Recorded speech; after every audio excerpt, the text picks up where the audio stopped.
Madagascar. Un des pays les plus pauvres du monde où le PIB ne dépasse pas 220 € par habitant et par an.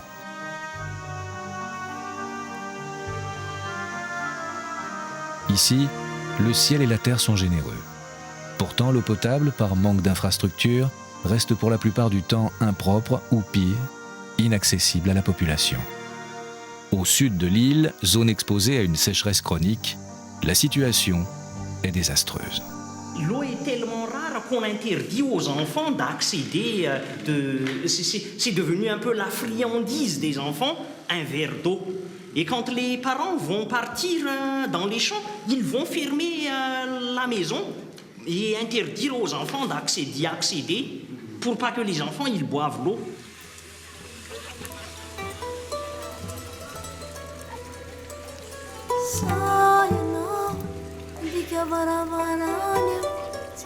Aux portes de la capitale Tananarive, 12 000 habitants tentent de survivre dans un bidonville, Ankasina.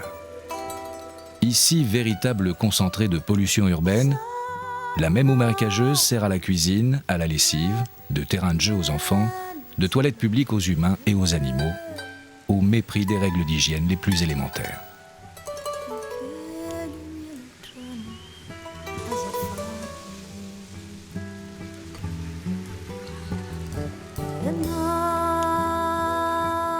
Face à cette détresse, le syndicat des eaux d'Île-de-France décide d'agir à 9000 km de son territoire d'origine.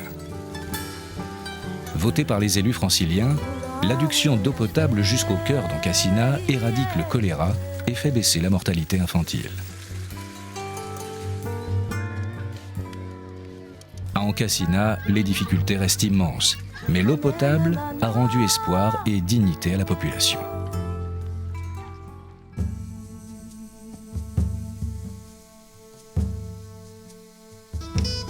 À 1h30 d'avion à l'est de Tananarive, l'île de Sainte-Marie.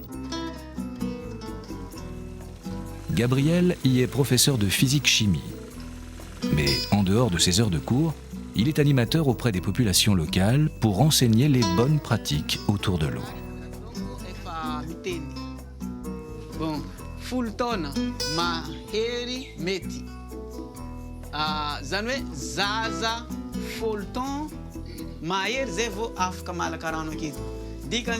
À Sainte-Marie, les habitants sont pêcheurs ou maraîchers depuis toujours. La nature est généreuse en eau. Pourtant, celle-ci contient bien des dangers. En effet, par tradition ancestrale, c'est la plage ou la brousse qui servent de toilette. L'eau qui dévale les collines rapporte alors vers les zones habitées les germes pathogènes qui s'infiltrent dans les nappes phréatiques.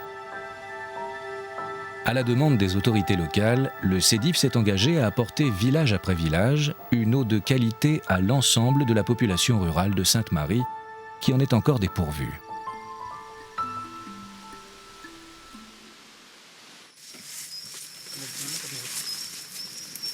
Aujourd'hui, Gabriel accompagne des ouvriers pour superviser le captage d'une source le plus haut possible au cœur de la brousse. Là où l'eau est la plus pure. Une eau qu'il faut guider au plus près des habitations.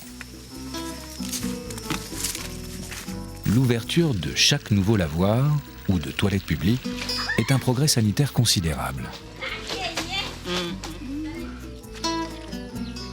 6 ans après le premier financement, le contrat est rempli. 13 000 personnes équipées de puits et bornes-fontaines bénéficient d'une eau potable.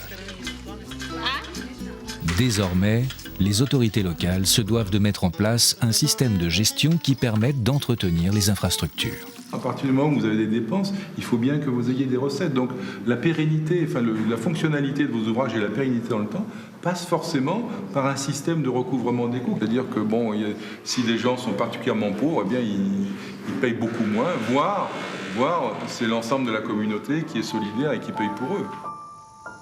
À Madagascar, dans un pays où les moyens de l'État et la notion de service public sont balbutiants, le chantier est encore vaste, mais une dynamique autour de l'eau s'est déjà enclenchée.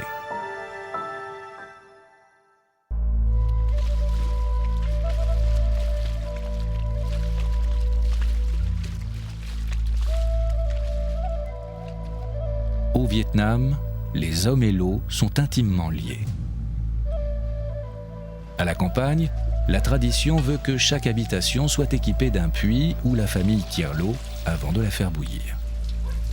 En effet, micro-organismes, pesticides et engrais chimiques dus à la culture intensive des rizières en font une eau de très mauvaise qualité.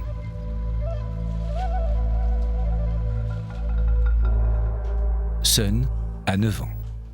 Depuis peu, il fait sa toilette dans une salle de bain. Et au petit déjeuner, boit son eau sans devoir la faire bouillir.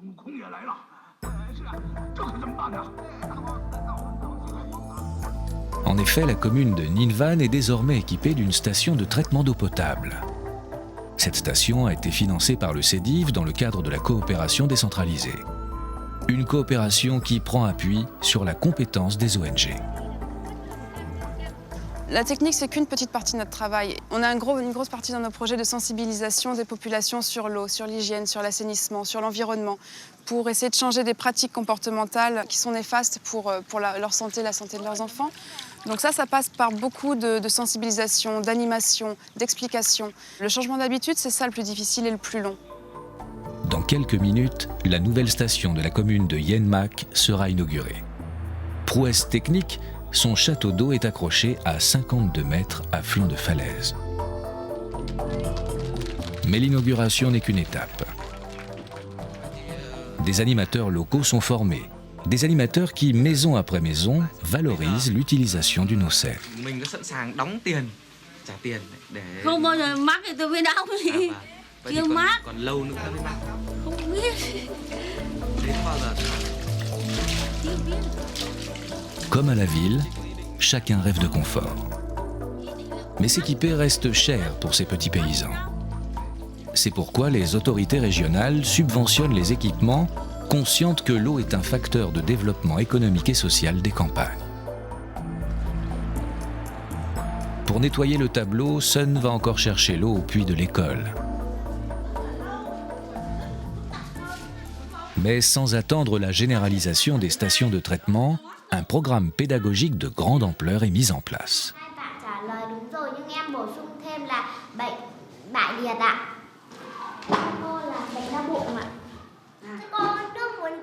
Chúng ta cần phải đun sôi ạ. Bổ sung thêm là phải rửa tay trước khi uống nước và thường xuyên cắt móng tay ạ.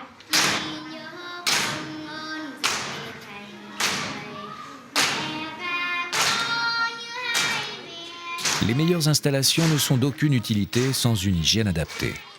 En s'adressant aux enfants, le Vietnam a l'objectif de faire entrer de nouveaux comportements dans tous les foyers et parie ainsi sur l'avenir. Vous n'avez jamais vu une eau qui bout? Hein? Oui? Comme tous les écoliers, les enfants du Sénégal apprennent les différents états de l'eau. Mais pour la plupart d'entre eux, cela reste bien abstrait.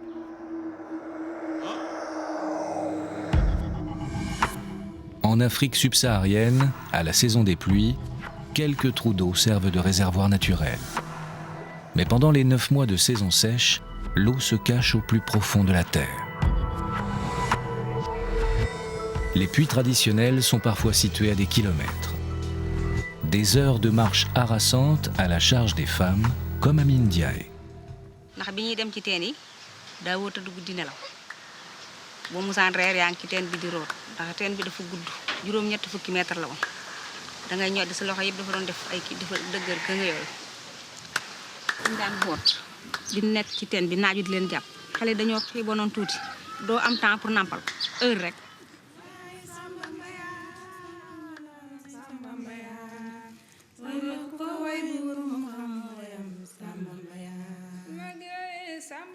Dans la savane, un village sans eau est condamné à plus ou moins long terme.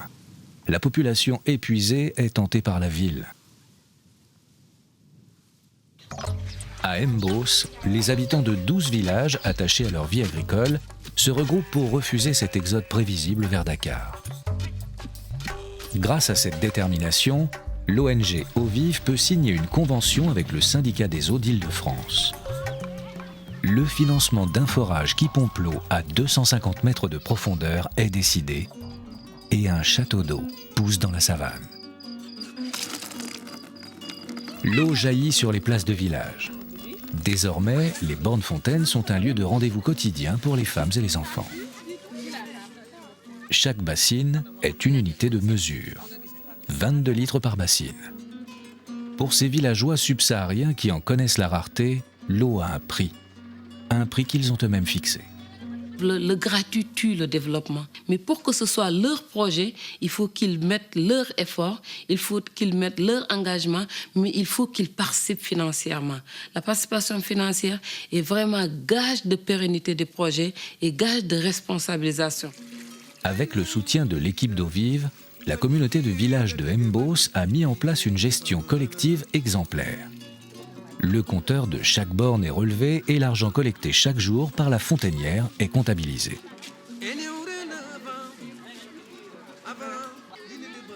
Une fois par mois, les représentants des 12 villages se réunissent pour le comité de gestion. Aujourd'hui, Amine Diaye en est la trésorière. D'un côté, le président du comité comptabilise les recettes apportées par la vente de l'eau. De l'autre, les dépenses de fonctionnement, au premier rang desquelles le carburant qui alimente la pompe du forage, mais pèse lourd sur le budget. Gasoil 222. Les femmes qui, à tour de rôle, ont la charge des bornes fontaines viennent toucher leur salaire, tout comme le mécanicien qui veille sur la pompe et le château d'eau. Chaque mois, malgré les difficultés pour équilibrer les comptes, le comité intervillageois s'applique à dégager un bénéfice.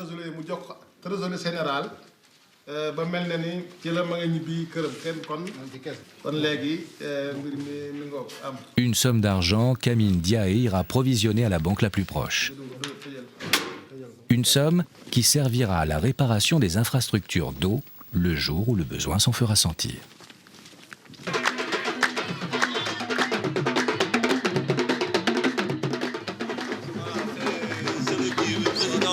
Monsieur le Président, je suis heureux de vous rencontrer. Quand arrive Christian Cambon, sénateur et vice-président du CEDIF, c'est un accueil des plus solennels et chaleureux que les villageois lui ont préparé. Ici, chacun sait combien la vie a changé depuis l'arrivée de l'eau. Vraiment, ça change le rapport social. Et si la femme à la merci de l'homme ne peut pas participer dans tout ce qui est développement, éducation, donc ce qui peut lui donner un peu plus de liberté, c'est d'avoir un peu plus de sources de revenus. Et l'eau a amené ça dans le village. Parce que l'eau n'est plus une corvée épuisante qui dévore la journée, parce que la fonction de fontainière est rétribuée, les femmes ont pu investir dans des activités de commerce. Grâce à l'eau, au sein de la communauté de village de Mbos, un cercle économique vertueux a commencé à se mettre en place. L'amélioration du niveau de vie sanitaire et social a un impact immédiat sur la scolarisation. À Mbos, l'école est désormais trop petite pour accueillir les enfants. À Ankasina, à Madagascar, l'arrivée de l'eau potable a permis le développement d'un centre social et d'une école qui, pour la première fois, fait reculer l'analphabétisme. Depuis 2005, la loi Oudin-Santini permet d'affecter 1% des recettes des services d'eau des collectivités françaises à des actions de développement. Certes, financer des stations de traitement, creuser des puits, capter des sources, former des animateurs nécessite un budget conséquent. Un budget financé par les consommateurs du syndicat des eaux d'Île-de-France à hauteur de 0,60 centimes d'euros par mètre cube. Le prélèvement équivaut à 1 euro par an et par famille. 1 euro par an et par famille, c'est-à-dire le prix d'un stylo-bille comme celui-ci. Imaginons que d'autres collectivités territoriales françaises d'importance nous rejoignent. Imaginons que d'autres collectivités territoriales européennes nous rejoignent. On arrivera peut-être à des chiffres beaucoup plus significatifs. Et tout notre combat est d'en faire des masses suffisamment importantes pour apporter des solutions concrètes. Il y a encore bien des quartiers et des villages sur Terre qui n'ont pas accès à l'eau potable. Les experts chiffrent entre 30 et 50 milliards de dollars par an le montant nécessaire pour réaliser les objectifs du millénaire à l'horizon 2015. Ce montant pharaonique, doit-il pour autant nous faire baisser les bras ?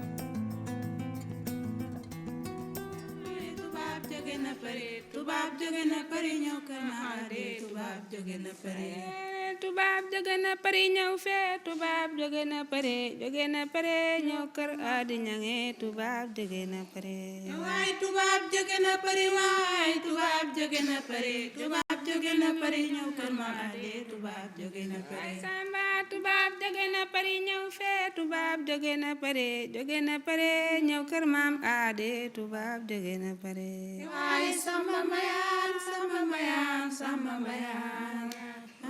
ko way may mu xam bayam samba mbayaan